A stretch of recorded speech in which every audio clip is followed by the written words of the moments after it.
ایک بزرگ تھے تو وہ کنویں پہ پانی بھرنے گئے تو ایک خاتون بھی مٹکے میں پانی بھر کے جانے لگی تو تھوڑا کیچڑ تھا، وہل تھا، تو ان کی نظر پڑی تو انہوں نے کہا کہ ذرا دھیان سے پاؤں نہ پھسل جائے. تو اس خاتون نے گھڑا رکھ دیا اور اس عالم سے مخاطب ہو کے کہنے لگی کہ میں اگر پھسل جاؤں گی تو کیا ہوگا، گھڑا ٹوٹ جائے گا، 2 آنے کا بازار سے اور لے آؤں گی، لیکن حضرت اگر آپ پھسل گئے تو کچھ نہیں بچے گا.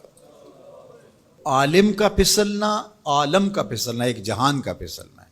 حضرت عمر رضی اللہ تعالیٰ عنہ نے فرمایا 3 چیزیں اسلام کی عمارت کو ڈھا دیتی. پہلی چیز ذلت العالم، عالم کا پھسل جانا. جب عالم پھسلتا ہے تو معاشرہ پھسلتا ہے. عبداللہ بن معتز نے کہا کہ عالم کے پھسلنے کی مثال کشتی کے اندر ٹوٹ پیدا ہو جانا، انکسار پیدا ہو جانا، سوراخ ہو جانا ہے. چونکہ کشتی کے اندر جب سوراخ ہوتا ہے تو پھر کشتی بھی ڈوبتی ہے اور کشتی کے اوپر جو بیٹھے ہوئے ہوتے ہیں وہ بھی ڈوب جاتے ہیں.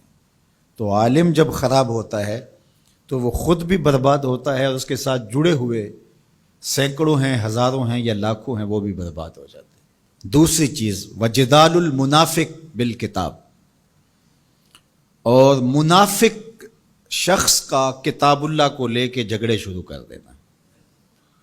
منافقین جن کے اندر نفاق بھرا ہوا ہے وہ مفسر بن جائیں، وہ قرآن لے کے بیٹھ جائیں اور لوگ ان کے فالوور بن جائیں اور وہ لوگوں کو گمراہ کر رہے ہوں. جب کسی قوم کے اندر منافق منبر و محراب کے مالک بن جاتے ہیں اور وہ قرآن سے لے کر مجادلے کر رہے ہوتے ہیں تو قومیں برباد ہو جاتی ہیں.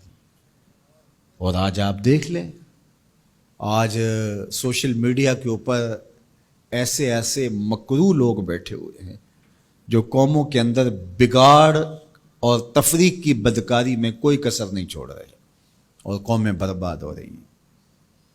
اللہ تعالیٰ نے قرآن مجید میں فرمایا لوگوں میں سے کچھ ایسے لوگ بھی ہیں کہ جن کی باتیں ایسی ہیں کہ تمہارے دل کو لگیں کہ واہ واہ کیا بات کر رہا ہے، لیکن وہ الد الخصام ہیں، وہ انتہائی لوگوں کے اندر فساد برپا کرنے والے ہیں، لوگوں کے اندر شر پیدا کرنے والے.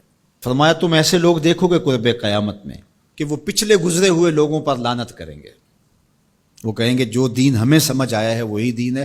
ماضی کے اندر بڑے بڑے محدث، فقیہ اور بڑے بڑے بزرگ، وہ کہیں گے ان کو کیا پتہ تھا، دین کی تو سمجھ ہمیں آئی. اور آج ہم دیکھتے ہیں کہ لوگ کہہ رہے ہیں کہ ہمارے جیسا تو کوئی زمانے میں ہے ہی نہیں، دین کا تو فہم ہی ہمیں ملا ہے. ماضی میں تو سارے لچھے بیچتے تھے، انہیں کیا پتا تھا دین کیا ہے.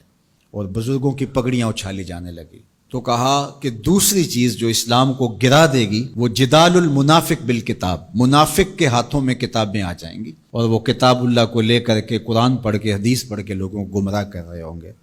تیسری چیز وہ حکم الائمۃ المدلین، ان لوگوں کے ہاتھ کے اندر اقتدار آ جائے گا، ان لوگوں کے ہاتھ کے اندر قوت نافذہ آ جائے گی جو خود بھی گمراہ ہوں گے اور لوگوں کو بھی گمراہ کریں گے.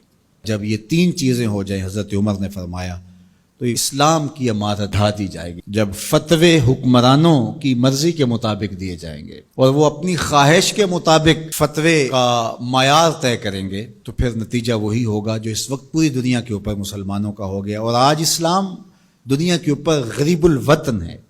ایسا غریب الوطن کوئی نہیں ہے جیسا غریب الوطن اسلام ہے. 56-57 اسلامی ملکوں کے اندر بھی اسلام کو کہیں جائے پناہ نہیں مل رہی. اج دین نبی دا وانگ یتیماں کر کر تکے کھاوے، کتھوں لباں عمر بہادر جڑا روندے نوں گل لاوے.